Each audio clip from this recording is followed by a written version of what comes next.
A thin layer of snow crunched beneath Emma Winter's worn boots as she trudged home from school. That's when she saw him. A German shepherd, ribs protruding beneath matted fur, shivering behind a dumpster. His eyes, amber and intelligent, locked onto hers with an intensity that made her breath catch. "You hungry, boy?" Emma whispered, pulling out her sandwich, the only food she had until dinner. The dog approached cautiously, gently taking the offering. What happened next stunned everyone who witnessed it. The shepherd didn't just wag his tail in gratitude, he reached forward, deliberately wrapped his paw around Emma's small wrist, and refused to let go. When she stood, he followed, still clutching her arm like a lifeline. "He's holding my hand!" Emma gasped as passers-by stopped to stare. The dog's eyes never left her face, pleading with unmistakable desperation. Somehow, Emma understood with absolute certainty this wasn't just any stray. This dog was looking for her. Leave a like and share your thoughts in the comments, along with the city you're watching from now. Let's continue with the story. Millfield, Pennsylvania had once been a picture-perfect small town, the kind featured in heartwarming holiday movies. But this winter had brought more than just record-breaking snowfall. Economic hardship had settled over the community like the thick layer of ice coating Main Street, turning friendly neighbors into desperate competitors for dwindling resources. The Winters family had fallen farther than most. Their modest two-story home on Maple Lane still maintained its dignified appearance, though the peeling paint and sagging porch told a story of recent struggles. Inside, the situation was even more precarious. Medical bills covered the kitchen table, and the thermostat remained set at a barely tolerable temperature to save on heating costs. 10-year-old Emma Winters inherited her father's compassion and her mother's determination. Despite outgrowing her winter coat, she never complained about the mile-long walk to school, even in blizzard conditions. Her blonde hair was often tied in practical braids, and her blue eyes held wisdom beyond her years. Emma had grown accustomed to carrying adult worries on her small shoulders, worry about her mother's health, her father's deepening frown, and the whispers that followed their family name. Dr. Robert Winters had once been Millfield's most respected veterinarian, tall and broad-shouldered with premature silver at his temples. He still carried himself with the quiet dignity of someone who had saved countless beloved pets. But false accusations of improper care had cost him his license a year ago, and now he worked night shifts at the factory outside town. The community that once trusted him with their animals now crossed the street to avoid conversation. Sarah Winters spent most days confined to her bed, her body betraying her through an autoimmune condition that drained her energy and bank account in equal measure. Before falling ill, she had taught second grade at Millfield Elementary. Now, her classroom was the master bedroom, where prescription bottles lined the nightstand like silent sentinels. Into this fragile ecosystem came Ranger, though the Winters family didn't yet know his name. The German shepherd's powerful frame showed signs of both neglect and an old injury that had healed improperly. His right hind leg bore a distinctive scar, partially hidden by fur that had grown back darker than the rest. But it was his eyes that truly set him apart, amber-colored and unnervingly intelligent, as if he understood far more than an animal should. Emma stood frozen in place, her wrist still gently but firmly clasped in the dog's paw. A small crowd had gathered. their curious stares making her cheeks burn with embarrassment. Mrs. Peterson from the bakery whispered something to Mr. Collins from the hardware store, their breath forming small clouds in the frigid air. Emma recognized their expressions, the same mixture of pity and judgment they'd worn since her father lost his practice. "Shoo, get away from her!" Mrs. Peterson finally called out, waving her mittened hands at the German shepherd. The dog didn't growl, but he pressed himself closer to Emma's side, his body trembling whether from cold or fear. She couldn't tell. "It's okay," Emma said, surprising herself with the steadiness in her voice. "He's just hungry." She knelt down, gently freeing her wrist from the dog's grip. His eyes, so intelligent, so desperate, never left her face. Up close, she could see the network of scars beneath his matted fur and the way his ribs pressed against his skin. Whatever this dog had been through, it hadn't been kind. "You should report that stray to animal control, Emma," Mr. Collins advised, his tone gentler than his words. "Your daddy wouldn't want you messing with strange dogs, especially after, well, you know." Emma knew all too well. After the accusations that destroyed her father's career, the Winters family had become pariahs in Millfield. Even kindness came wrapped in reminders of their fall from grace. "I'll take care of it, Mr. Collins," she replied. Forcing a smile that didn't reach her eyes, she waited until the small crowd dispersed before turning back to the German shepherd. "You can't follow me home, you know," she whispered. "Dad said no pets. Not ever again." The dog tilted his head, as if considering her words, then took a step closer and nudged her empty hand with his nose.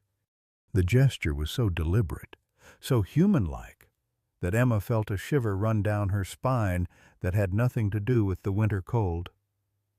"We can't afford to feed you," she continued, even as she found herself reaching out to stroke his matted fur. "Mom's medicine costs too much, and Dad works all the time, and Her voice broke. "I just can't." The German shepherd sat down in the snow, his amber eyes never leaving her face. He wasn't going anywhere.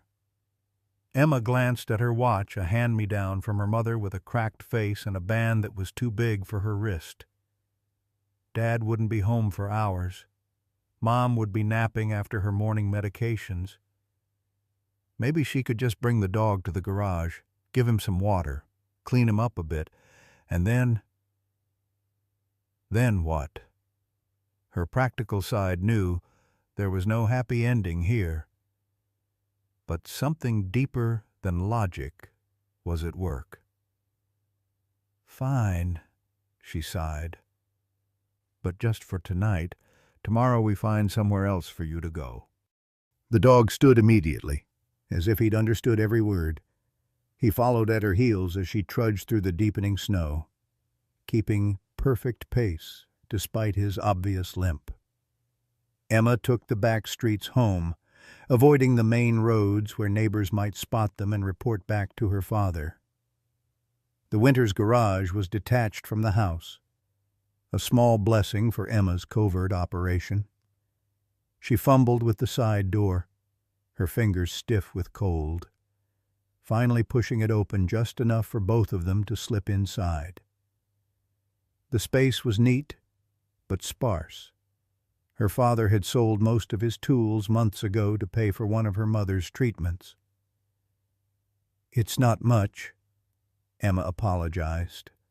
Finding an old blanket draped over a lawn chair, she spread it in the corner furthest from the door, creating a makeshift bed. "But it's warmer than outside." The German shepherd inspected the space with methodical precision, sniffing each corner before returning to Emma's side.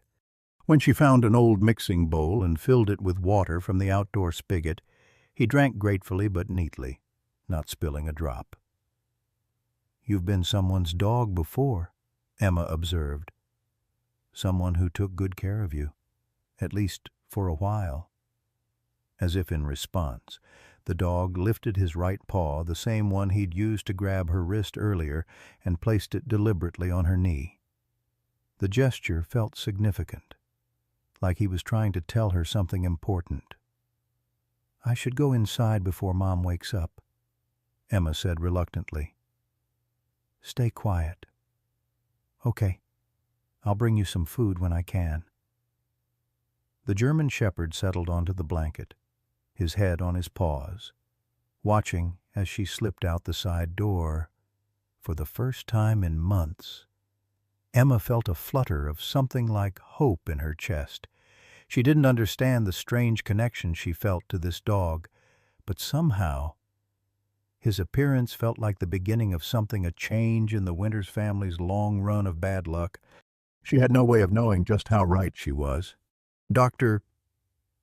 Robert Winters pulled his battered pickup truck into the driveway just after midnight, his shoulders hunched against both the bitter cold and the bone-deep exhaustion that had become his constant companion.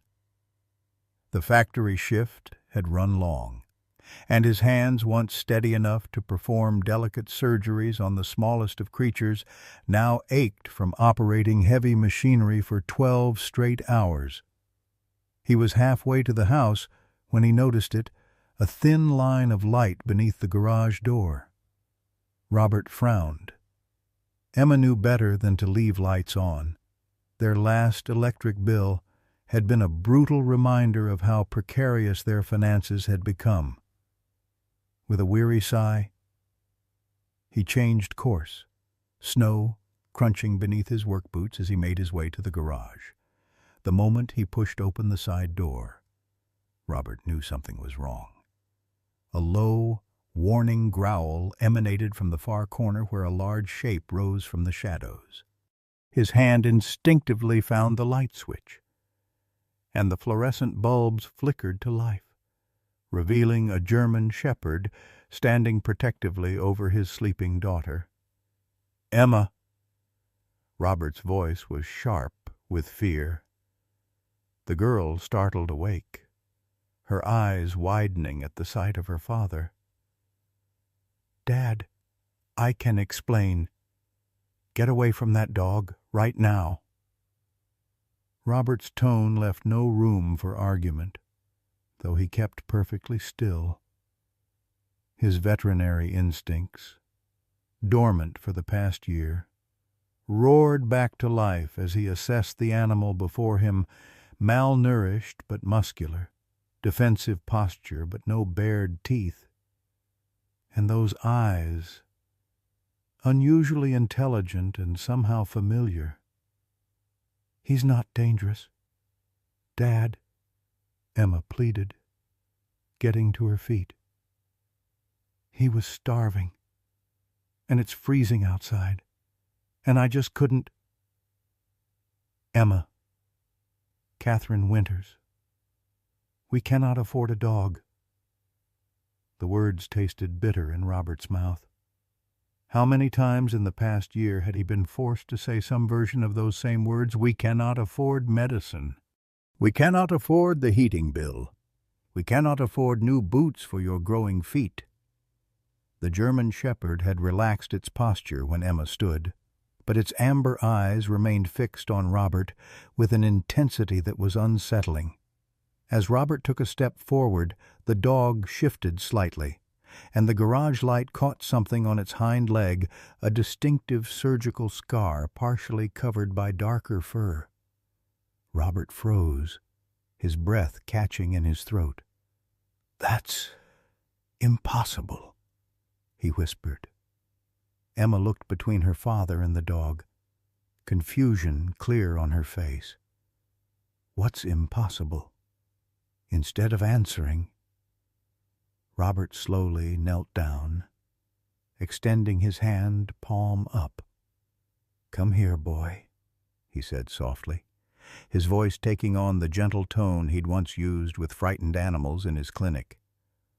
To Emma's surprise, the dog immediately approached her father, sniffing his hand before pressing his head against it with a soft whine. "Dad," Emma ventured. Robert's fingers were tracing the scar on the dog's hind leg, his expression shifting from disbelief to wonder. "This is my work," he said quietly. 3 years ago, just before." His voice trailed off as memories flooded back. "Before what?"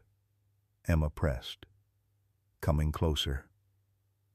Robert sat back on his heels, looking at the German shepherd with new eyes. There was a pileup on the highway during that ice storm. Someone brought in a young German shepherd, barely more than a puppy.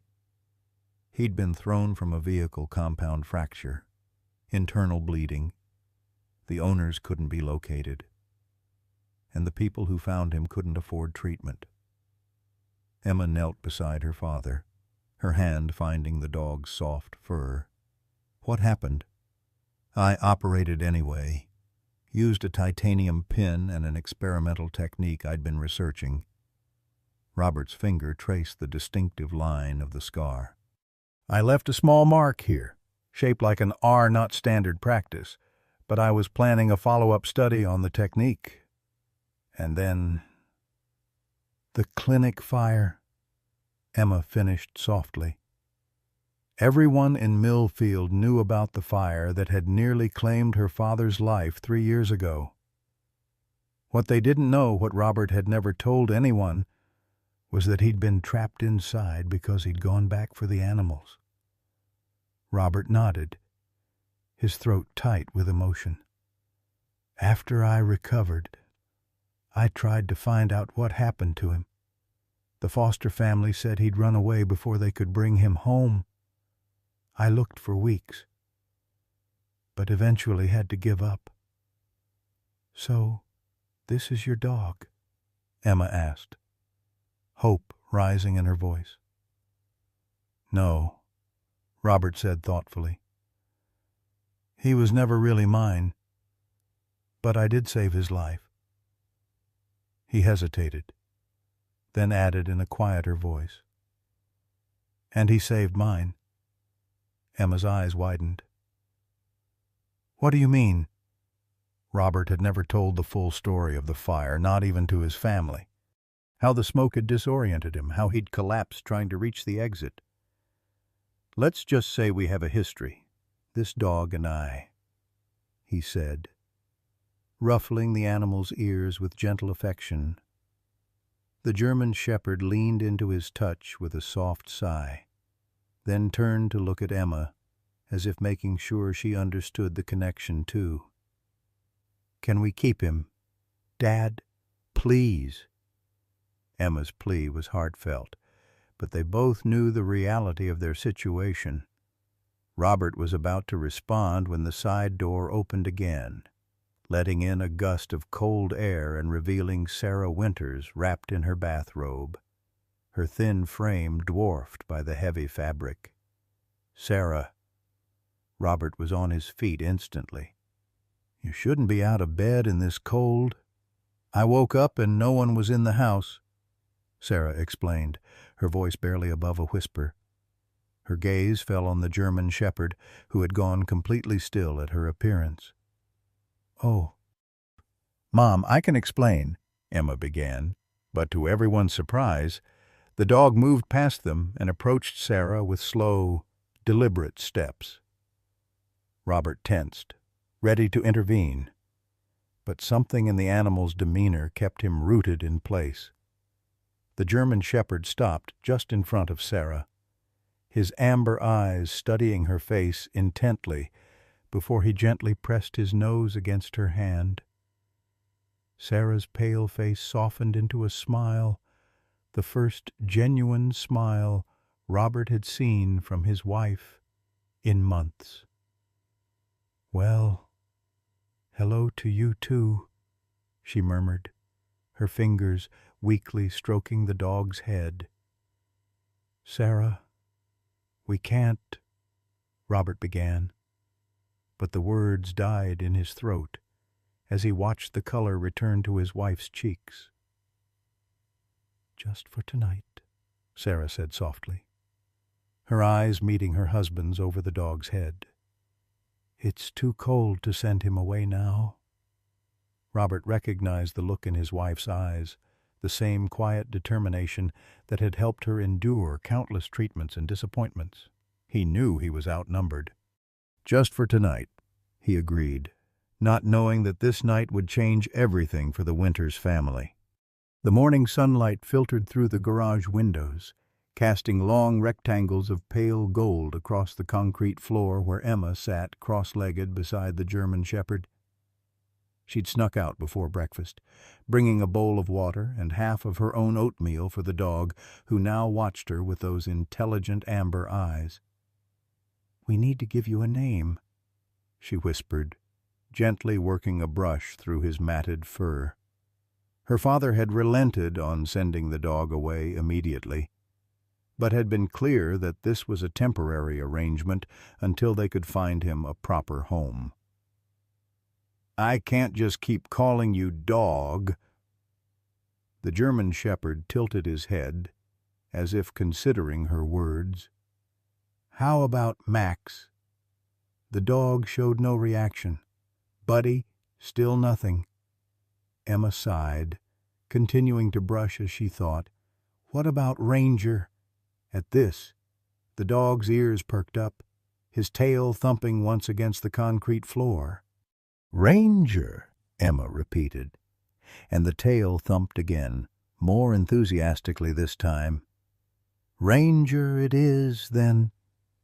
She laughed, wondering if it was just coincidence or if she'd somehow stumbled upon his actual name.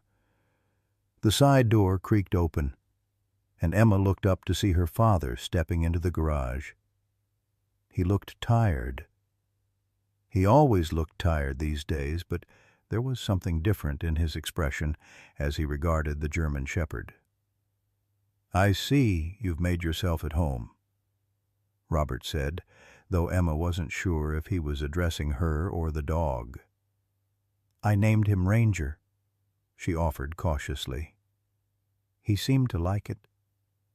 Robert nodded absently, his attention fixed on the dog's right front paw, which had a small white marking that almost resembled a star. "I remember that mark," he murmured, more to himself than to Emma. The emergency tech called him Star because of it, but the shelter paperwork listed him as Ranger. Emma's eyes widened. "So that is his real name?" Her father looked surprised, then thoughtful. "It appears so.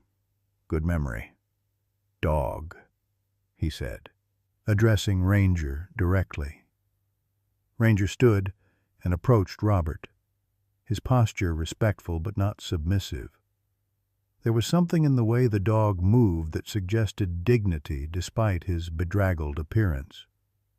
"Dad," Emma began hesitantly, "do you think maybe we need to talk about this inside?" Robert interrupted gently. "Your mother's asking for you, and we need to have a family discussion." Emma's heart sank. She knew what family discussion usually meant these days, another belt-tightening measure, another sacrifice, another thing they couldn't afford. She gave Ranger one last pat before following her father out of the garage, making sure to leave the water bowl full. Inside the modest Winters home, Sarah was sitting up in the living room recliner, a rare sight in itself.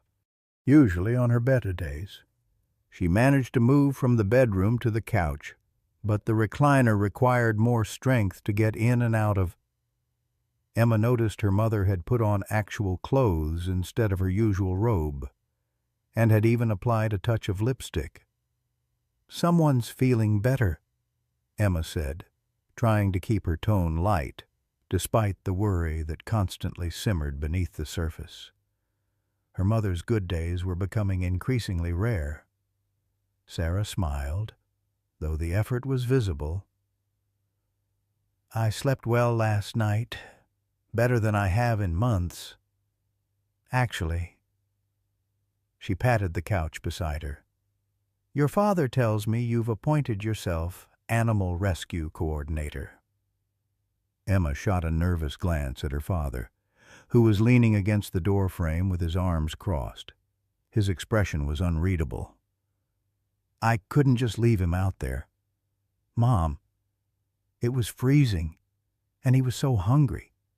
And he recognized your father," Sarah finished, her gaze shifting to Robert. "That's quite a coincidence, isn't it?"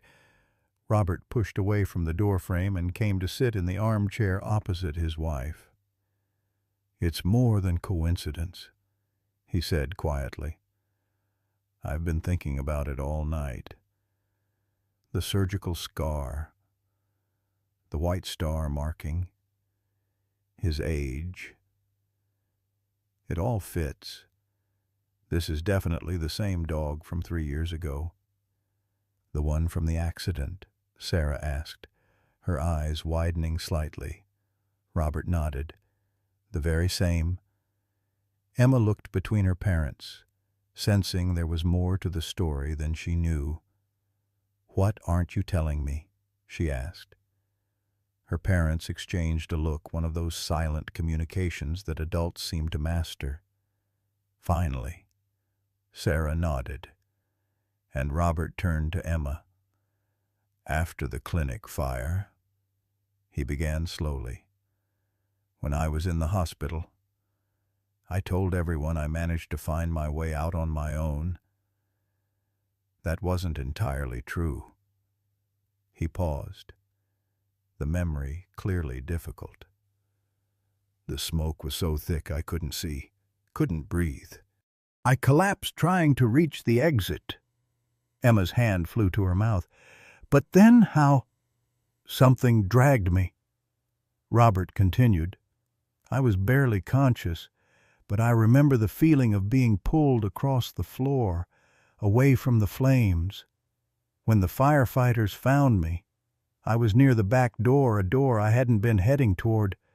There was fur in my hand, and for a moment, before they loaded me into the ambulance, I thought I saw a dog limping away." "Ranger," Emma whispered, the pieces clicking into place. Robert nodded. "I convinced myself later that I'd imagined it. The dog from the highway accident had been sent to a foster home while still recovering. There was no way he could have been at the clinic during the fire." He ran a hand through his graying hair. "But now I'm not so sure." "He found his way back to you," Sarah said softly. "After all this time." The weight of this revelation settled over the room. Emma felt tears pricking at her eyes, though she couldn't have explained exactly why. There was something about the idea of this dog searching for 3 years, never giving up. That touched her deeply. "We still can't keep him," Robert said gently, breaking the silence. "You know we can't afford—" "Actually," Sarah interrupted, her voice stronger than it had been in weeks, "I think we should reconsider that." When both Robert and Emma stared at her in surprise, she continued, "I've been thinking about what Dr. Levinson said at my last appointment, about the therapeutic benefits of animal companionship for autoimmune patients." "Sarah," Robert began, the familiar crease of worry appearing between his brows. "The research is promising, but there's no guarantee." "Nothing is guaranteed, Robert," Sarah cut in, a flash of her old spirit showing through. "Not my health, not our finances, not anything. But I know how I felt this morning after spending just a few minutes with that dog yesterday. Better. Stronger." She reached for her husband's hand. "I think Ranger found us for a reason. Emma held her breath, hardly daring to hope as her father's expression shifted from concern to consideration. "Even if we wanted to," he said finally. "Dog food, veterinary care, these things cost money we don't have." "I could help," Emma offered quickly. "Mrs. Abernathy said she'd pay me to shovel her walkway, and I could do other chores around the neighborhood. And I could use a project," Sarah added. "Something to focus on besides being sick all the time." She squeezed Robert's hand. "Just for a little while. Let's see if it makes a difference." Robert looked from his wife to his daughter, then sighed, the sound of a man who knew he was outnumbered, but couldn't find it in himself to mind too much. 2 weeks, he conceded. "We give it 2 weeks, and if it's too much strain on our resources, we find him another home. Deal." "Deal!" Emma exclaimed, jumping up to hug her father before he could change his mind. That afternoon, Ranger officially moved from the garage to the house, though Robert insisted he stay off the furniture and made Emma promise to be responsible for feeding and walking him. To everyone's surprise, the German Shepherd was impeccably house-trained, never begging for food and seeming to understand the family's unspoken rules immediately. More surprising still was how Ranger appointed himself Sarah's personal guardian. While friendly with Robert and devoted to Emma, he spent most of his time lying at Sarah's feet, his amber eyes watching her with unwavering attention. When she needed to get up, he was there, positioning himself so she could use his solid frame for support.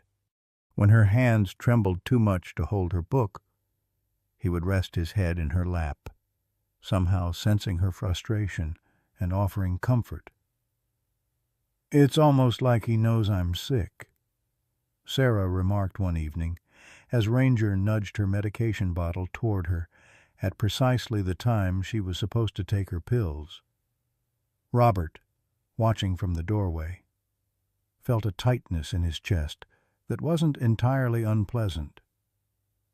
"German Shepherds are extremely intelligent," he said, though privately he wondered if there wasn't something more at work here, some deeper understanding that defied easy explanation. As the days passed, small changes began to appear in the Winters household. Sarah started joining the family at the dinner table instead of eating from a tray in bed. Emma laughed more. The weight of worry temporarily lifted from her young shoulders, and Robert found himself digging through boxes in the attic, searching for his old veterinary journals, reacquainting himself with knowledge he'd forced himself to set aside after losing his license. It was during the second week of Ranger's stay that the dog's behavior began to change. He grew restless, pacing from window to window, whining softly at the back door. "Maybe he's not happy here after all," Emma worried, watching as Ranger scratched at the door for the 3rd time that day. "I don't think that's it," Robert said, studying the dog's body language. "He's not trying to get away. He's trying to show us something." That evening, as Robert returned from his factory shift, he found Ranger waiting at the front door, unusually agitated. The moment Robert stepped inside, the German Shepherd grabbed his sleeve gently between his teeth and tugged. "What is it, boy?" Robert asked, fatigue momentarily forgotten as his veterinary instincts kicked in. "Is someone hurt?" Ranger released his sleeve and trotted to the living room window, placing his paws on the sill and staring intently at something outside. Robert followed, peering out into the darkened street where an expensive black SUV was parked across from their house. As he watched, the driver's side window rolled down slightly, and he caught a glimpse of a man observing their home with binoculars. "What the hell?" Robert muttered, instinctively stepping back from the window. Ranger growled low in his throat, confirming Robert's sense that something wasn't right. The next morning, Emma came running into the kitchen, her face flushed with excitement. "Dad! Dad, Ranger found something." She was clutching a torn piece of paper in her hand. He was digging like crazy by the old oak tree in the backyard and pulled this out. Robert took the muddy paper from his daughter, carefully unfolding it. It was a receipt from his old veterinary clinic dated 3 years ago. The client name was clearly visible: Frank Miller. "Frank Miller," Robert repeated, the name sparking a distant memory. He was the one who brought Ranger in after the highway accident. Said he'd found him on the roadside. "Is that important?" Emma asked, watching her father's face. Robert wasn't sure why. But something about finding this receipt made the hair on the back of his neck stand up. "Maybe," he said slowly. "Maybe not." Later that day, as Emma walked Ranger down Main Street, a sleek black SUV pulled alongside them. The window rolled down to reveal a well-dressed man with a too-perfect smile. "Excuse me, young lady," he called out. "I believe you may have found my dog." Emma instinctively tightened her grip on Ranger's leash. "This is our dog," she said, her voice smaller than she would have liked. The man's smile never wavered. "My name is Frank Miller. That German shepherd was stolen from my property about 3 years ago. I've been looking everywhere for him." He held up a document with a photo that did indeed look like Ranger. "I have all his papers right here. His name is Commander." At the mention of this name, Ranger growled a sound Emma had never heard from him before. She took a step back, suddenly afraid, though she couldn't have explained why. I need to talk to my dad," she stammered, turning to hurry away. "Of course," Frank called after her. "I'll stop by your house this evening to sort everything out. The Winters place on Maple Lane, right?" Emma didn't answer, but her silence was confirmation enough. As she hurried home, Ranger pressed close to her side, his body tense and alert. For the first time since finding him, Emma felt afraid not of Ranger, but for him. Back at the house, Robert listened to Emma's story with growing concern. "Frank Miller," he repeated, looking again at the old receipt. "The timing can't be coincidental." "He knew our address." "Dad," Emma said, her voice trembling slightly. "And he knew our name." "How did he know that—" Robert didn't have an answer, but the knot of unease in his stomach tightened. Something wasn't right about this situation, and he had a feeling that the 2-week trial period he'd agreed to was about to become much more complicated. In the corner of the living room, Sarah watched silently, her hand resting on Ranger's head. The German shepherd hadn't left her side since Emma returned with the news, his amber eyes fixed on the front door as if expecting trouble. "He's not taking Ranger," Sarah said finally, her voice quiet but firm. "Whatever his papers say, that man is not Ranger's owner." Robert looked at his wife, really looked at her, and realized with a start that her cheeks had more color than they'd had in months. Her eyes, though worried, were clear and determined. Whatever effect Ranger was having on her health, it was real and significant. "No," Robert agreed, making a decision that went against his usual cautious nature. "He's not taking Ranger. Not without a fight."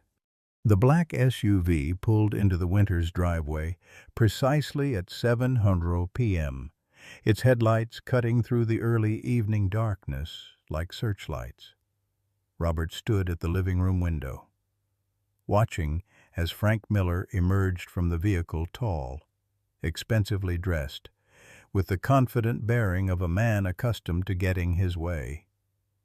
Behind him, a uniformed police officer stepped out of the passenger side. "He brought the police," Robert said quietly to Sarah, who sat in her recliner with Ranger lying protectively at her feet. The German shepherd's ears were erect, his body tense but controlled. "What do we do?" Sarah asked, her fingers instinctively tightening in Ranger's fur. Robert took a deep breath, squaring his shoulders. "We tell the truth. That's all we can do." Emma appeared in the hallway, her face pale with worry.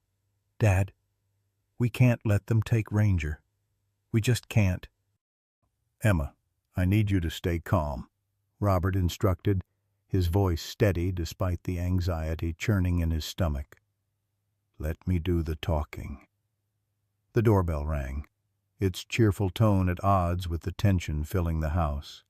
Robert moved to answer it, but Ranger was faster, positioning himself between Robert and the door, his posture alert but not aggressive. "It's okay, boy," Robert murmured, though he wasn't entirely sure that was true. With one last glance at Sarah and Emma, he opened the door. "Dr. Winters." Frank Miller greeted him with a smile that didn't reach his eyes. "I believe you have something that belongs to me." Robert maintained his composure, nodding politely to the police officer, Officer Davis. According to his nameplate, he recognized the man. Davis had been new to the force when Robert still had his practice. "Mr. Miller, Officer Davis, please come in," Robert said, stepping aside. As Miller moved to enter, Ranger emitted a low, rumbling growl, not lunging or barking, but making his displeasure unmistakably clear. "Commander, heel," Miller commanded sharply. Ranger didn't move, his amber eyes fixed on Miller with what Robert could only describe as contempt. "As you can see," Miller said to Officer Davis, "the dog recognizes his name. He's just become disobedient during his time away." "That's not true," Emma burst out, unable to contain herself. "His name is Ranger, and he growls because he's afraid of you." "Emma," Robert cautioned, placing a hand on her shoulder. He turned to Officer Davis. "My daughter found this dog as a stray a little over a week ago. He was malnourished and showed signs of neglect." "I've been searching for Commander for 3 years," Miller interjected smoothly. "He escaped during a thunderstorm. I've spent thousands on search efforts." He reached into his coat and produced a folder, handing it to Officer Davis. "Here are his registration papers, microchip information, and photographs documenting his life with me." Officer Davis reviewed the documents, his expression professional but uncomfortable. "The paperwork appears to be in order. Dr. Winters." "May I?" Robert asked, extending his hand for the folder. Officer Davis hesitated, then passed it over. Robert flipped through the documents, his veterinary training allowing him to spot inconsistencies that others might miss. "The microchip number listed here doesn't match the standard format used 3 years ago," he noted. "And these vaccination records are signed by a Dr. Anderson from Westlake Animal Hospital. I know every vet within 50 miles, and there's no Dr. Anderson at Westlake." Miller's pleasant expression hardened slightly. "Are you accusing me of falsifying documents, Dr. Winters?" "That's quite an allegation coming from someone who lost their license for professional misconduct." The jab struck its target. Robert felt the familiar burn of shame and anger that always accompanied mentions of his lost license. "I'm simply pointing out discrepancies," he replied evenly. Officer Davis cleared his throat. "Regardless of the paperwork details, if Mr. Miller can prove ownership, we'll need to return the dog to him." "Officer Davis," Sarah spoke up from her chair, her voice stronger than it had been in months, "this dog saved my husband's life during the clinic fire 3 years ago. He has a distinctive surgical scar from an operation Robert performed after a highway accident. The timing aligns perfectly with when Mr. Miller claims the dog went missing." Miller's eyes narrowed almost imperceptibly. "Many dogs have scars, Mrs. Winters, and many people create elaborate stories when they become attached to animals that aren't theirs." "It's not a story," Robert insisted. "I have the original surgical records. This dog was brought in as a stray after a highway pileup. The person who brought him in was—" He stopped abruptly, the realization hitting him like a physical blow. "The person who brought him in was you, Mr. Miller. You claim to have found him at the accident scene." Miller's smile remained fixed, but something cold flickered in his eyes. "I did my civic duty when the dog recovered enough to be released. I decided to adopt him." "Then why didn't you complete the adoption paperwork through proper channels?" Robert pressed. "I never received notification that you were the adopting party." "This is getting us nowhere," Miller said dismissively. "Officer Davis, I've provided documentation of ownership. I'd like my property returned immediately." "He's not property," Emma exclaimed, tears welling in her eyes. "He's family." Throughout the exchange, Ranger had remained positioned between Miller and the Winters family, his attention never wavering from the man claiming to be his owner. Now, as the tension in the room escalated, he moved to Sarah's side, pressing against her legs as if sensing her distress. Officer Davis watched this interaction with a thoughtful expression. "Mr. Miller, while your paperwork appears comprehensive, there are enough questions here to warrant further investigation. I'm not comfortable removing the animal from this home until we can verify the authenticity of these documents." Miller's facade of pleasantness slipped further. "That's unacceptable. I have rights. You have the right to file a formal petition with animal control." Officer Davis interrupted firmly. "Until then, the dog remains here. I expected better from Millfield's finest," Miller said coldly. "Rest assured, I'll be speaking with your superior." "That's your prerogative, sir," Officer Davis replied, unruffled. He turned to Robert. "Dr. Winters, I'd advise you to gather any evidence supporting your connection to this dog." "The department will need to make a final determination within 24 hours." Robert nodded, relief washing over him at the temporary reprieve. "Thank you, officer." As Miller and Officer Davis prepared to leave, Ranger suddenly darted forward, grabbing something that had fallen from Miller's coat pocket. Before anyone could react, he returned to Sarah's side, dropping a small business card in her lap. Miller lunged forward. "That's Private Ocean Elite Enterprises."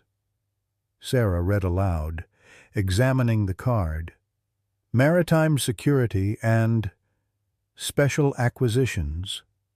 She looked up, confusion evident on her face. "What does a maritime security company have to do with a lost dog?" Miller snatched the card from her hand. "My other business interests are irrelevant to this matter." His composed demeanor had vanished entirely, replaced by barely contained fury. "This isn't over. Winters, Not by a long shot." With that, he stormed out, Officer Davis following after a brief apologetic nod to the family. As the door closed behind them, Emma threw her arms around Ranger's neck. "We did it. They didn't take you." "Not yet," Robert cautioned, moving to the window to watch Miller's SUV back out of the driveway. "We only have 24 hours to prove Ranger belongs with us." "Ocean Elite Enterprises," Sarah repeated thoughtfully. "Why does that sound familiar?" Robert shook his head. "I don't know, but I intend to find out." He turned to his family, a determination in his eyes that had been absent for too long. "I need to go through my old clinic records. They're in storage at Jim's garage. If I can find the original intake forms from Ranger's accident, it might help our case." "I'll come with you," Emma volunteered. "No," Robert said firmly. "I need you to stay here with your mother and Ranger. Keep the doors locked, and don't answer for anyone." The intensity in his voice silenced any protest Emma might have made. "Miller isn't the type to give up easily. I don't trust him." Sarah reached for her husband's hand. "Be careful, Robert." He squeezed her fingers gently, struck by how much warmer they felt than they had in months. "I will. I promise." After Robert left, the house fell into an uneasy quiet. Emma helped her mother to bed, then settled on the floor of her parents' bedroom with Ranger, taking comfort in his solid presence as she leafed through old photo albums. "Look, Ranger," she whispered, showing him a picture. "That's Dad's old clinic, and that's the newspaper article about the fire." Her finger traced the headline, "Local Veterinarian Narrowly Escapes Clinic Blaze." The accompanying photo showed her father being loaded into an ambulance, his face obscured by an oxygen mask. Ranger studied the image intently, then suddenly stood, his attention fixed on the bedroom window. A low growl rumbled in his chest. "What is it, boy?" Emma whispered, her heart rate accelerating. She moved to the window, cautiously peering out into the darkness. At first she saw nothing, but then a shadow moved near the edge of their property, a figure making its way toward the back of the house. "Mom," Emma said urgently, backing away from the window. "There's someone outside." Sarah struggled to sit up, her face pale with fear. "Call your father." Emma grabbed her mother's cell phone from the nightstand. But before she could dial, the sound of breaking glass echoed from the kitchen. Ranger was already moving, positioning himself at the bedroom door, his powerful body tense and ready. "Emma, lock the door," Sarah instructed, her voice surprisingly steady. "Use my phone to call 911. But Emma had barely turned the lock when a heavy thud shook the door in its frame. Ranger barked sharply the first time they'd heard him make such a sound as another impact hit the door, splinters appearing around the lock. "Hide," Sarah urged her daughter, fumbling for her phone. "In the closet, quickly." "Closet." Emma hesitated, torn between obeying her mother and staying to protect her. In that moment of indecision, the bedroom door burst open, revealing two men in dark clothing. One was Frank Miller, the other was a burly stranger with a menacing expression. "Mrs. Winters." "Miss Winters," Miller said with mock politeness. "I apologize for the dramatic entrance, but you left me no choice." Ranger launched himself at the intruders with a ferocity that transformed him from family pet to guardian in an instant.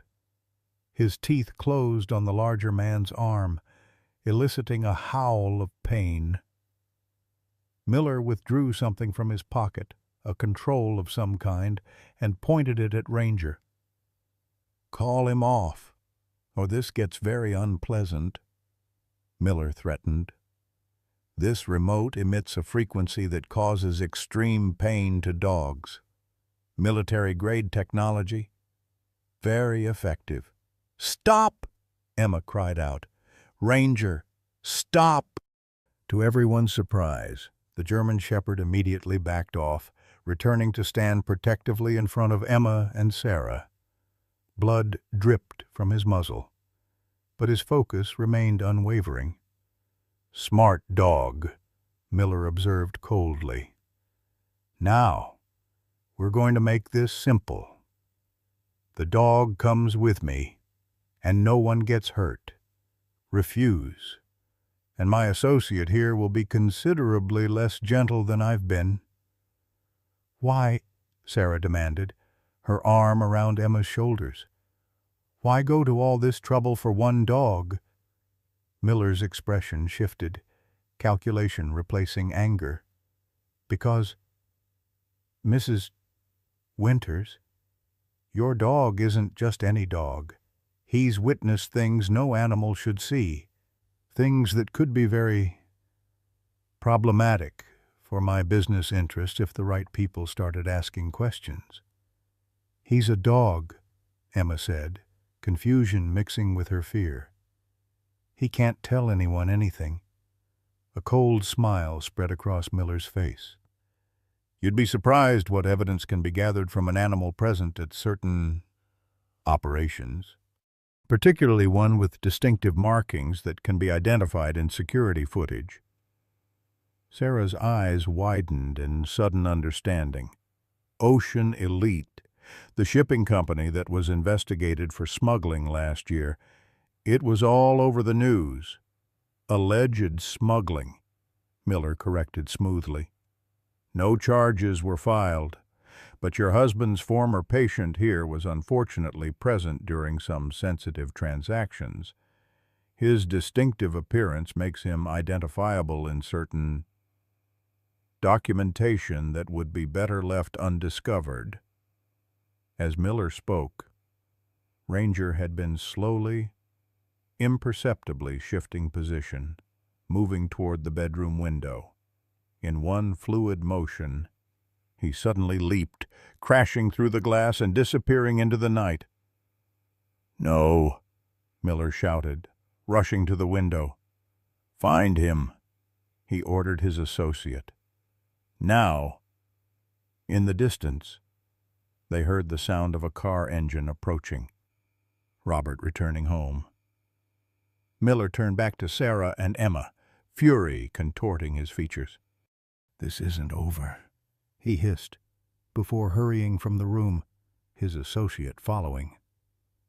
Emma rushed to the shattered window, heedless of the broken glass. "Ranger!" she called desperately into the darkness. But the German Shepherd had vanished as completely as if he'd never been there at all. Robert's headlights swept across the front yard as he turned into the driveway, illuminating two figures rushing from the side of the house toward a black SUV parked on the street. His heart dropped when he recognized Frank Miller's tall silhouette. Without hesitation, Robert slammed on the brakes and leapt from his truck, a stack of manila folders tumbling from the passenger seat to the snowy ground. "Hey!" he shouted. But the men were already diving into the SUV, which peeled away with a spray of slush and gravel. The front door of his house stood ajar, spilling yellow light onto the porch. Cold dread washed over Robert as he sprinted up the walkway, calling out for his family. "Sarah, Emma." "Dad." Emma's voice came from upstairs, tight with fear. "We're in your bedroom." Robert took the stairs two at a time, his worker's boots leaving wet imprints on the carpet. The scene that greeted him in the master bedroom turned his blood to ice. The door hung from one hinge. The window was shattered, and glass glittered across the floor like diamond dust. Sarah sat on the edge of the bed, her face ashen, while Emma stood by the broken window, tears streaming down her face. Are you hurt?" Robert demanded, checking them both for injuries with trembling hands. "We're okay," Sarah assured him, though her voice was faint and her breathing labored. "But Ranger, he jumped through the window," Emma interrupted, her words tumbling out in a panicked rush. "Miller broke in with another man. They threatened us, said they'd hurt Ranger with some kind of device. Then Ranger crashed through the glass and ran away. Dad, we have to find him." Robert pulled his daughter into a tight embrace, his mind racing. "Did they hurt either of you?" he asked again, needing to be certain. Sarah shook her head. "They didn't touch us. They wanted Ranger. Something about him being a witness to smuggling operations." "Smuggling?" Robert repeated, bewildered. "Ocean Elite Enterprises," Sarah explained, each word costing her visible effort. "Miller said Ranger was present during sensitive transactions and could be identified in some kind of documentation." Robert's confusion gave way to a cold clarity. "The storage unit. I found something." He turned to Emma. "Call 911. Report the break-in. I'm going to look for Ranger."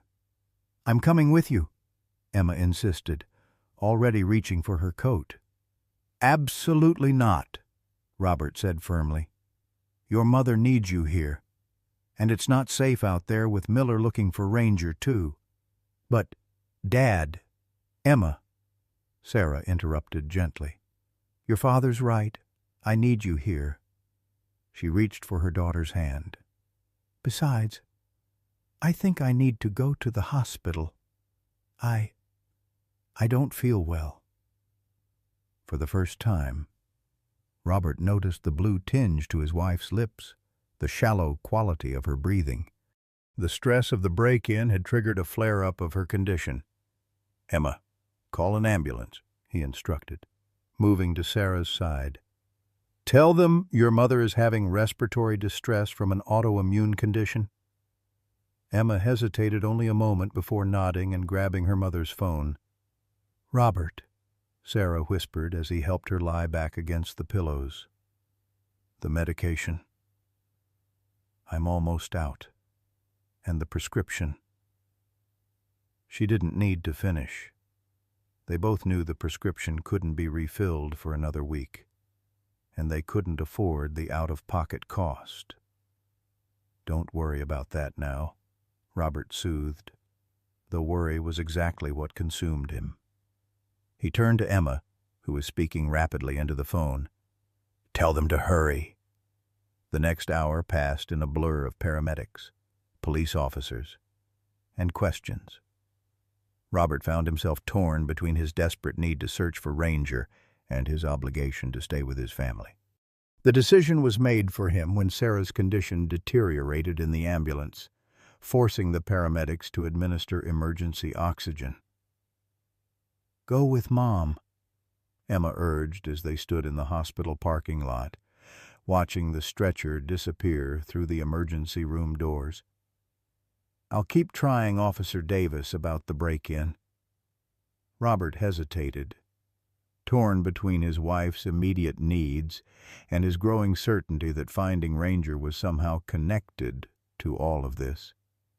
"Emma, I need you to listen carefully," he said, kneeling to meet his daughter's eyes. "In my truck, there's a folder with highway accident written on it. I found records from Ranger's original treatment, including photographs and a police report about the accident." Emma nodded, her face solemn beyond her years. "What do I do with it?"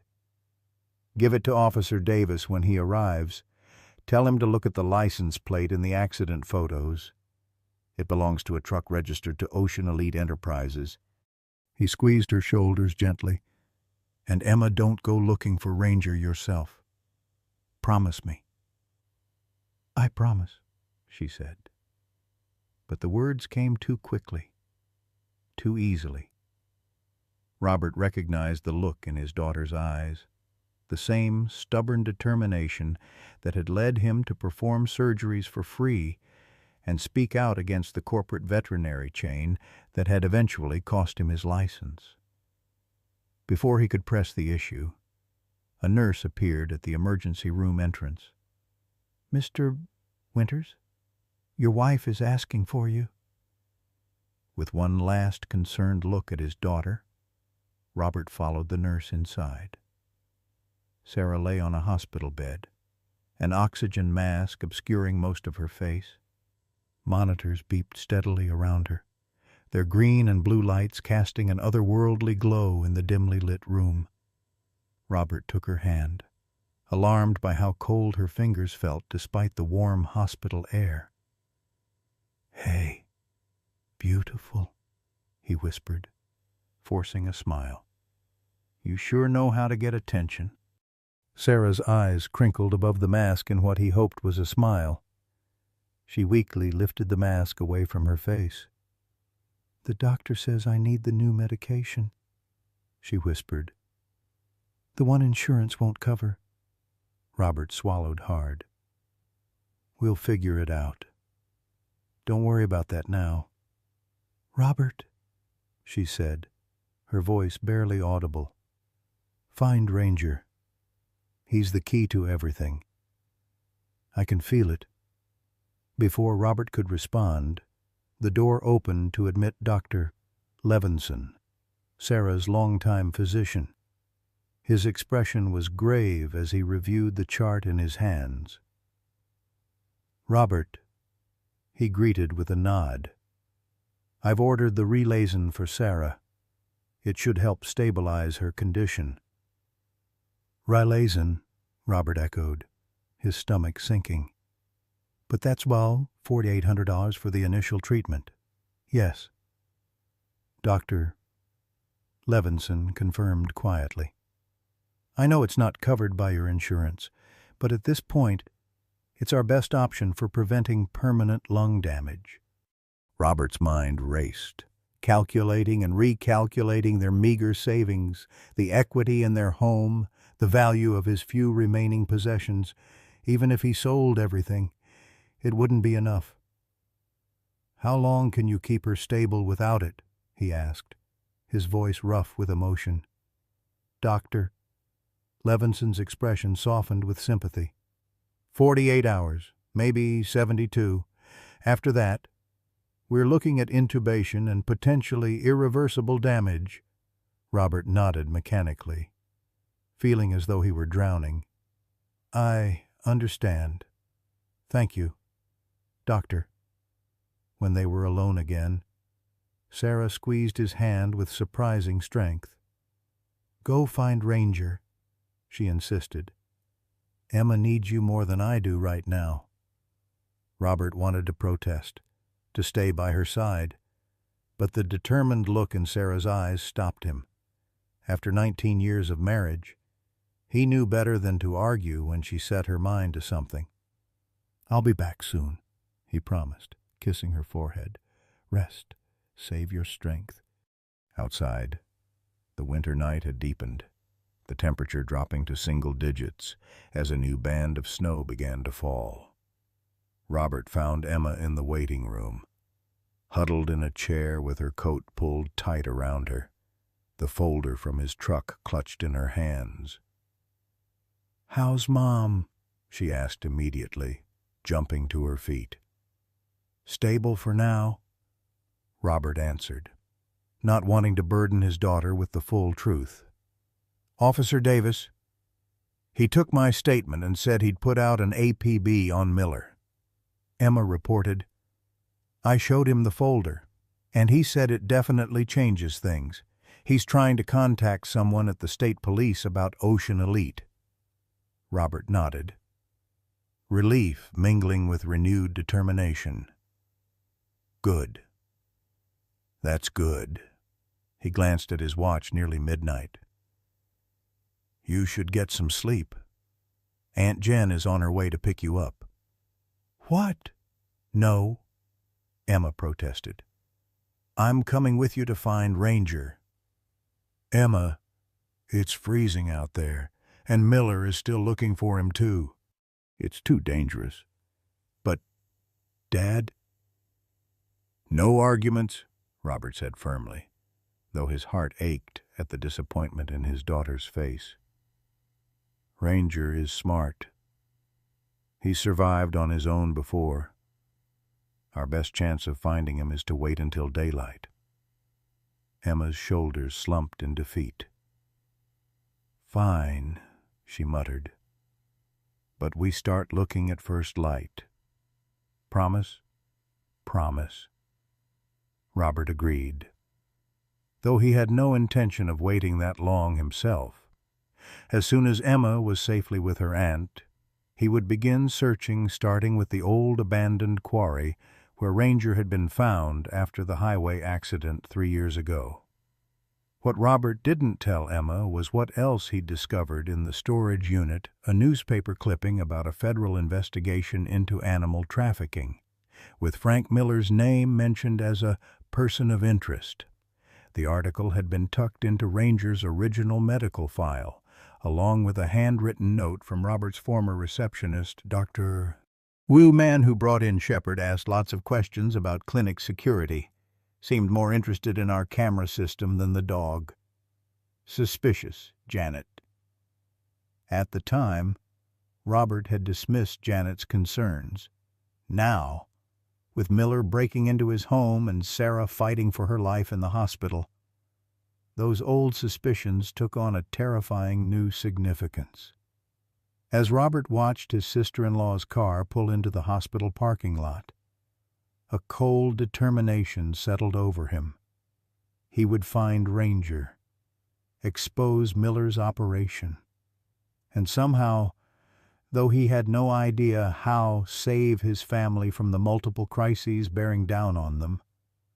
What he didn't know was that Emma had already broken her promise.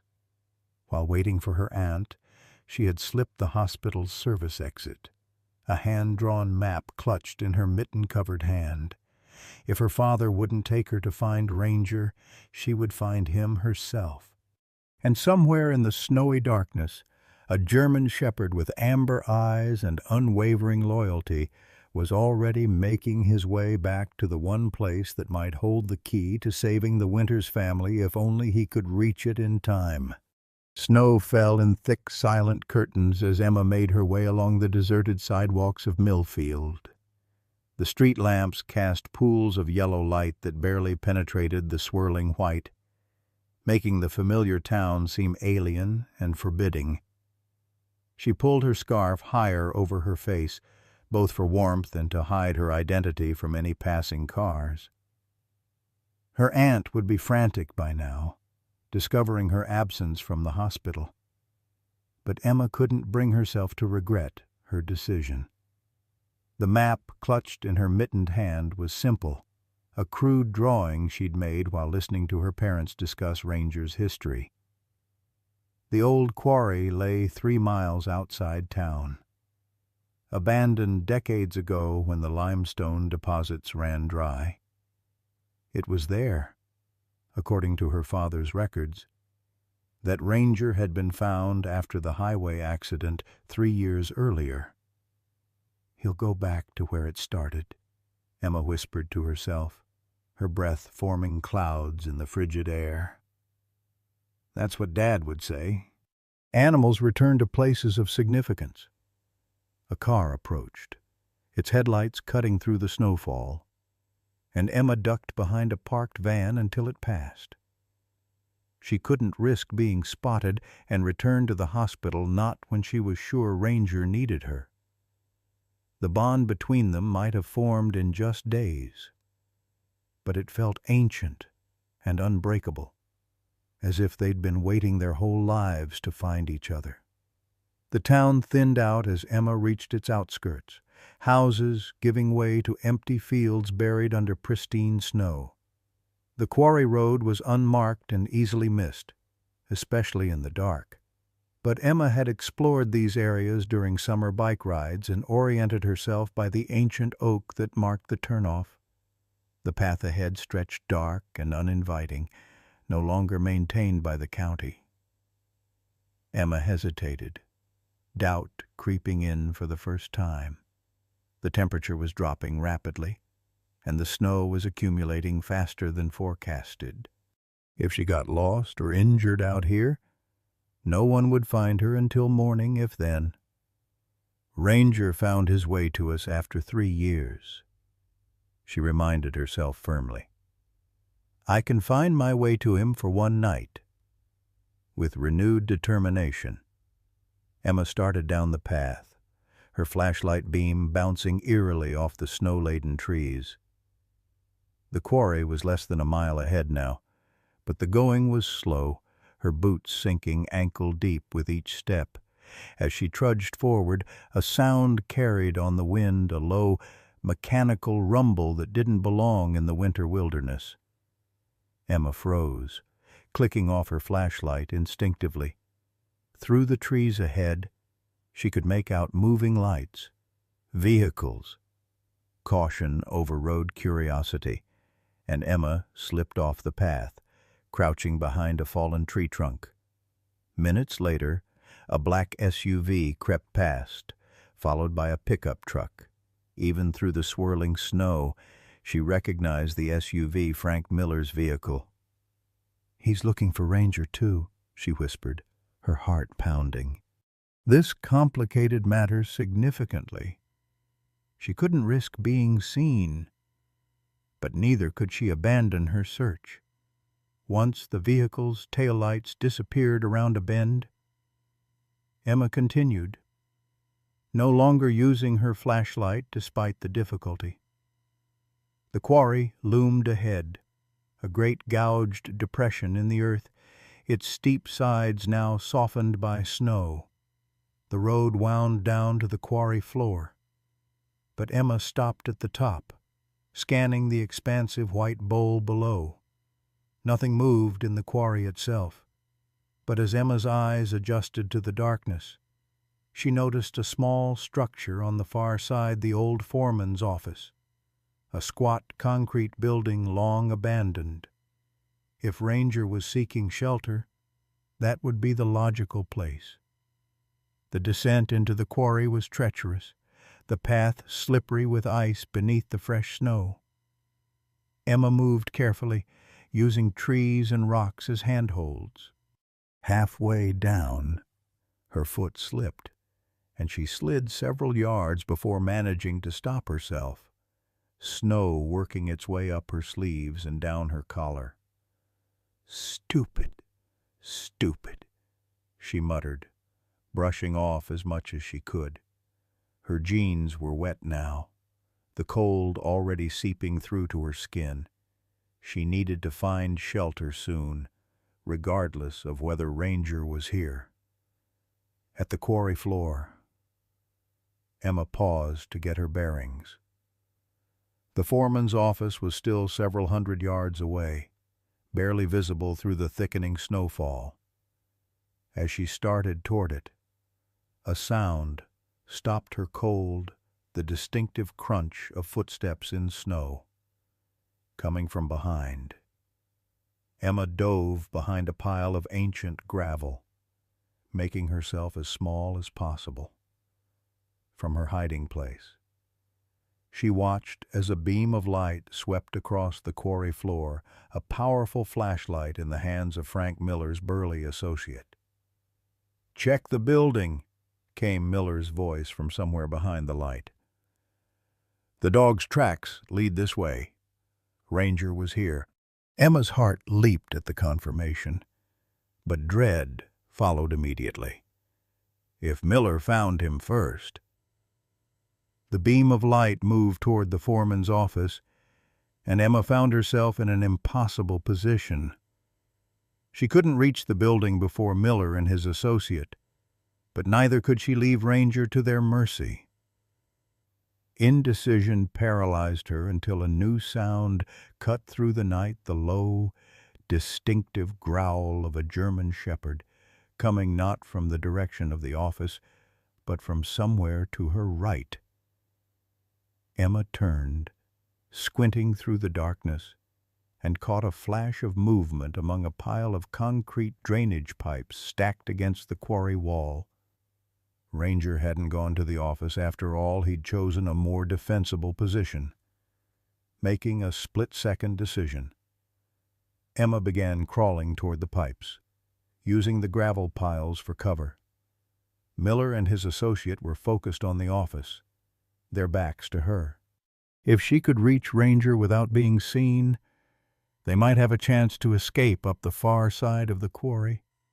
She had covered half the distance when Miller's flashlight suddenly swung in her direction. Emma froze, pressing herself flat against the snow, praying the gravel pile was enough to conceal her. What was that? Miller's voice carried clearly in the still night air. "Probably just deer," his associate replied. "This place is crawling with them." The light lingered for an excruciating moment before returning to its sweep of the office area. Emma released the breath she'd been holding and continued her careful approach to the drainage pipes. When she was within 20 feet, she whispered as loudly as she dared, "Ranger, it's me, Emma." A soft whine answered her, and then Ranger's head appeared at the end of one of the large concrete cylinders. The German shepherd looked tired and cold, but his amber eyes brightened at the sight of her. He started to move toward her, but Emma quickly signaled him to stay put. "Wait," she whispered, pointing toward Miller and his associate, now examining the outside of the foreman's office. "Bad men." Ranger sank back into the pipe, but his eyes remained fixed on Emma, waiting. With one last glance toward Miller, Emma darted forward, covering the remaining distance to the pipes in a desperate sprint. She dove into the concrete cylinder beside Ranger, her heart pounding so loudly she was certain Miller would hear it. "Good boy," she breathed, wrapping her arms around the dog's solid frame. Ranger licked her face once, then turned his attention to the quarry floor, his posture alert and wary. The pipe was surprisingly dry inside, protected from the snow by its slight upward angle. As Emma's eyes adjusted to the deeper darkness, she noticed something odd, a rectangular shape wedged against the curve of the concrete. "What's this?" she murmured, reaching for it. Her fingers closed around what felt like a metal box, roughly the size of a large hardcover book. It was secured with a simple latch, not locked. Before Emma could investigate further, Ranger's growl vibrated through the pipe, a warning. Outside. Miller's voice had grown closer.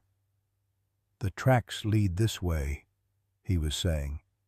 "The dog has something. I know it." Emma clutched the metal box to her chest, suddenly certain this was what Ranger had led her to find.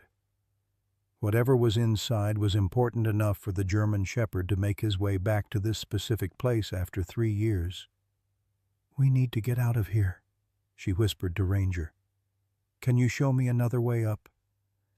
As if understanding perfectly, Ranger backed out of the pipe, waiting for Emma to follow. Once outside, he kept his body low, slinking between the stacked pipes toward the far side of the quarry. Emma followed his lead, the metal box tucked securely under her arm. They had nearly reached the quarry wall when a shout rang out behind them. "There by the pipes!" A beam of light caught them, and Emma heard the unmistakable sound of running footsteps. Ranger growled, planting himself between Emma and their pursuers. "Run, Emma!" came a new voice, her father's voice. Robert Winters appeared at the top of the quarry wall, sliding and stumbling down toward them. "Get to my truck. Keys are in it." Behind her father, blue and red lights flashed police vehicles arriving at the quarry entrance. Miller and his associate saw them too and hesitated, caught between their quarry and the approaching law enforcement. "The box!" Miller shouted, his composure finally cracking.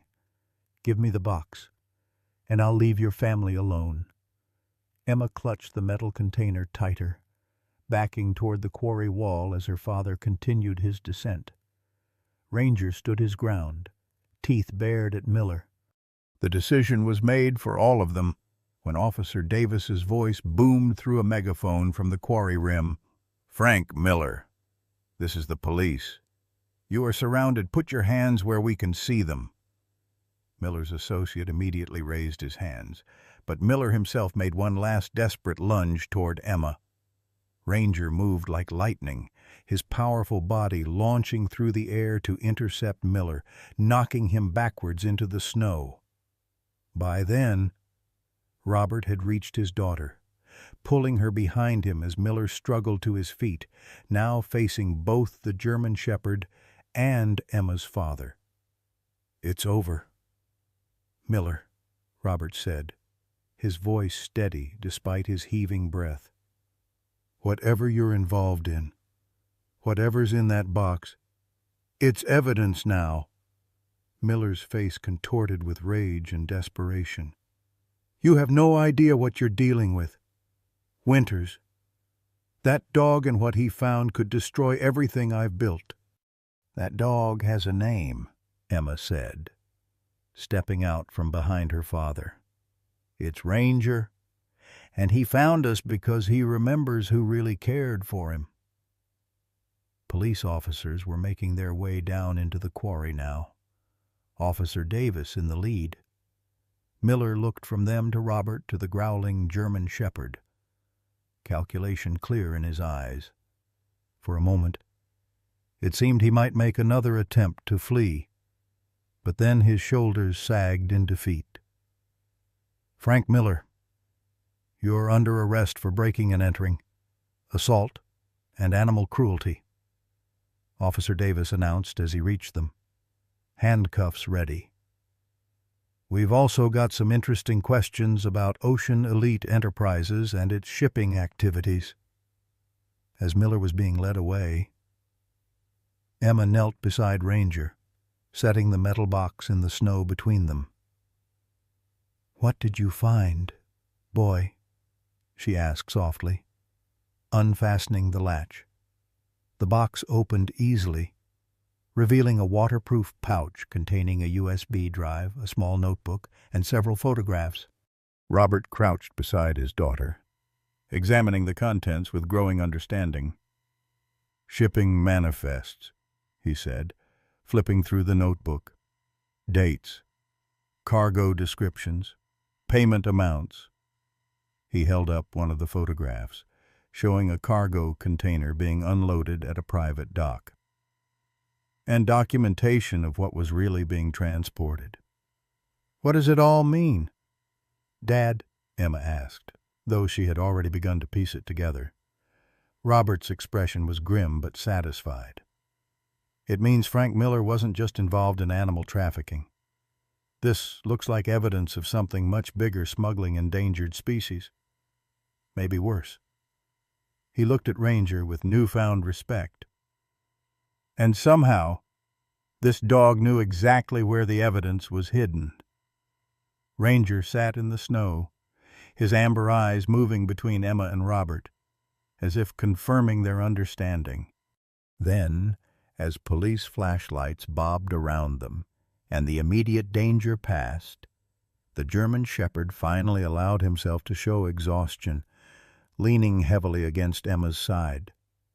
"Let's get him home," Robert said, helping Emma to her feet. "And then to the hospital. Your mother needs to hear about this, and we need to figure out how this evidence might help us with her medication."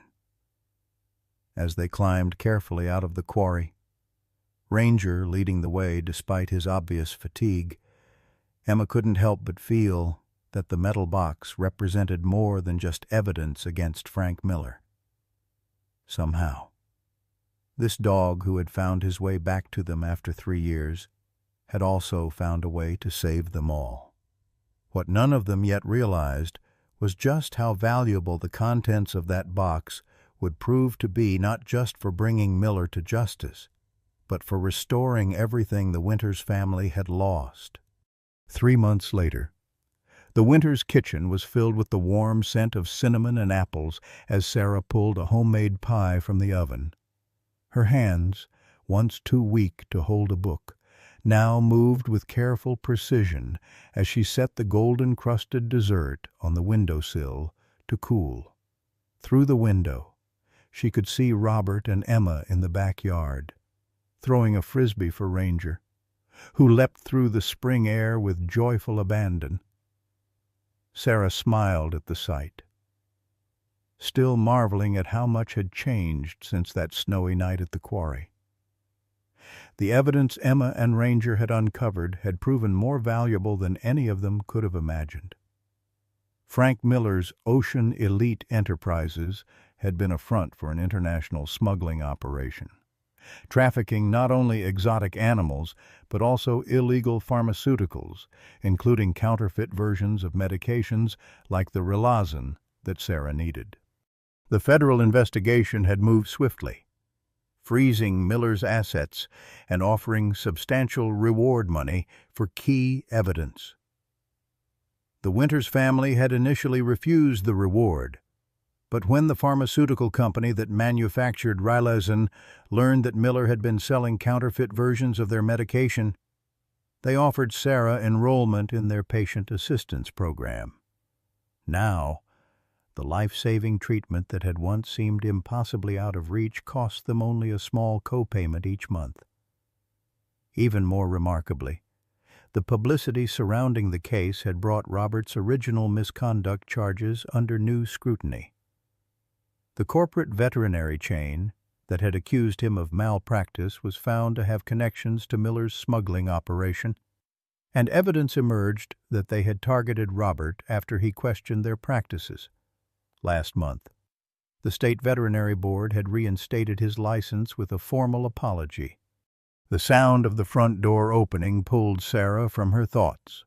Ranger was the first to enter, his nails clicking on the hardwood as he trotted to Sarah's side, pressing his warm body against her legs in the now familiar gesture of support and affection. "Something smells amazing," Robert said, following the German shepherd into the kitchen. His face was flushed from the outdoor activity, his eyes bright in a way they hadn't been in years. He crossed to Sarah and kissed her cheek, his hand resting lightly on her shoulder. "How are you feeling? Better than I have in years?" Sarah answered truthfully.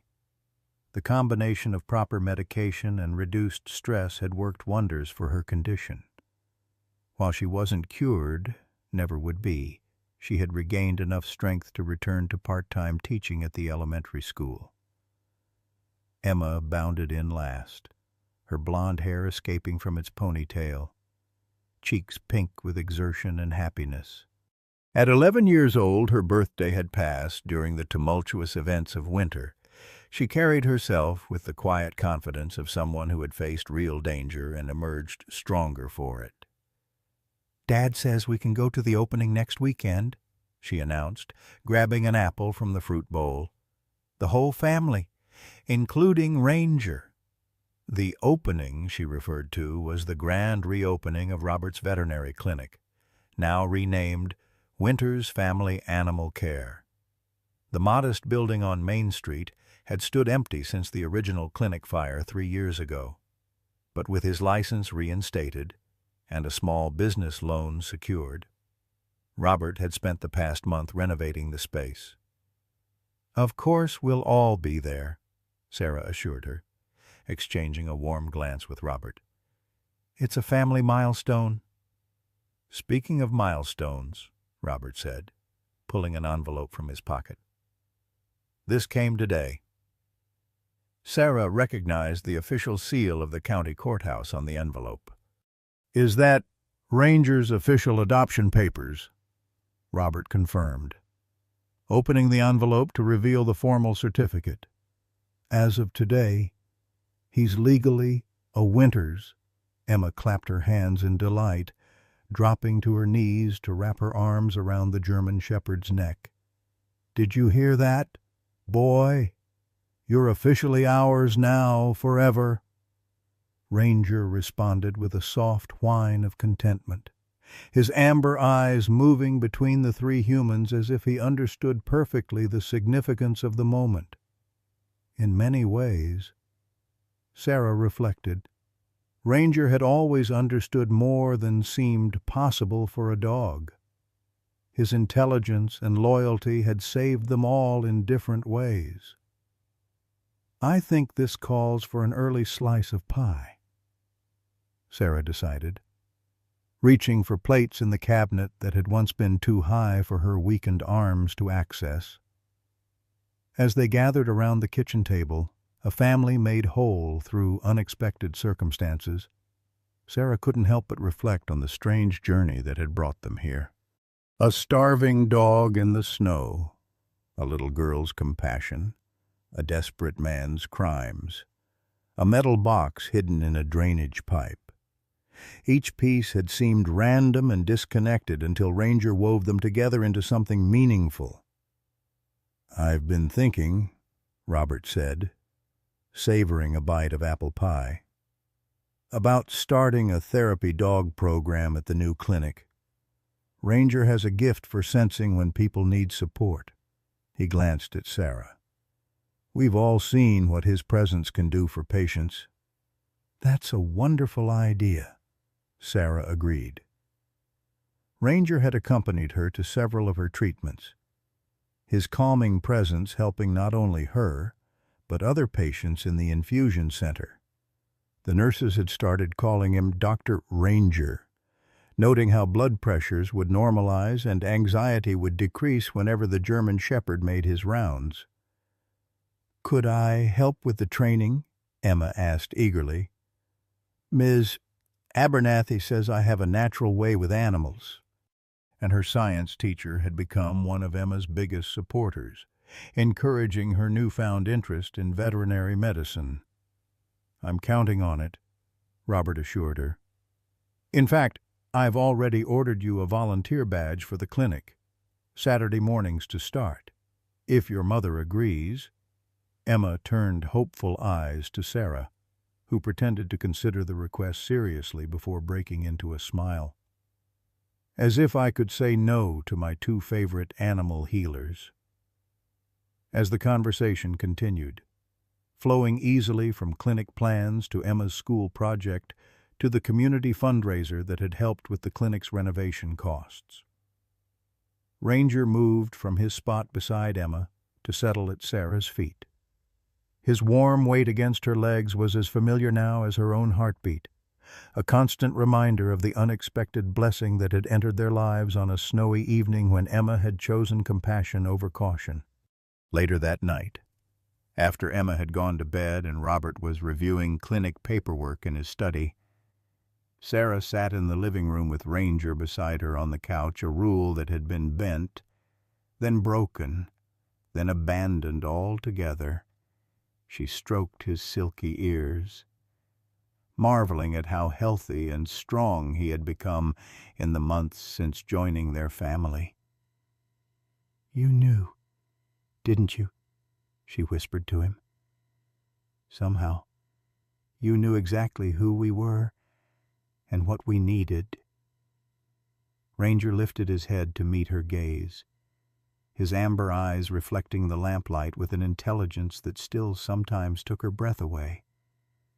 He placed one paw gently on her hand, as he had done with Emma on that first day, the gesture somehow both protective and reverent. Outside, spring rain began to fall, pattering softly against the windows, a soothing rhythm so different from the harsh winter storms that had marked Ranger's arrival. Sarah leaned back against the cushions, Ranger's steady presence beside her, and felt the deep contentment of being exactly where she was meant to be, with the family both human and canine that had been completed in the most unexpected way. On the mantel, framed and given a place of honor, sat a simple photograph, Emma, kneeling in snow, her arms around a thin, bedraggled German shepherd. The moment when a starving dog had grabbed a little girl's hand and begged to come home, changing all their lives forever. In a world that often forgets the power of second chances, remember this sometimes. The most profound connections come to us when we're at our lowest point. The Winters family discovered this truth when a starving German shepherd grabbed little Emma's hand in the snow, refusing to let go. We've all faced those moments when hope seems distant, when medical bills pile up, when loved ones suffer, when our professional reputations are damaged by circumstances beyond our control. But this story reminds us that loyalty transcends time and hardship. Ranger searched for 3 years to find the family that once saved him, only to save them in return. For those of us who've weathered life's storms, who understand what it means to lose something precious and fight to reclaim it, this tale strikes a familiar chord. It speaks to the resilience we've cultivated through decades of living. The hand that reaches out to us in our darkest hour may come from the most unexpected source, even one with pause. And in that connection, that moment of recognition between souls who need each other, we find not just survival, but revival. Sometimes, all it takes is the courage to bring that stray dog home,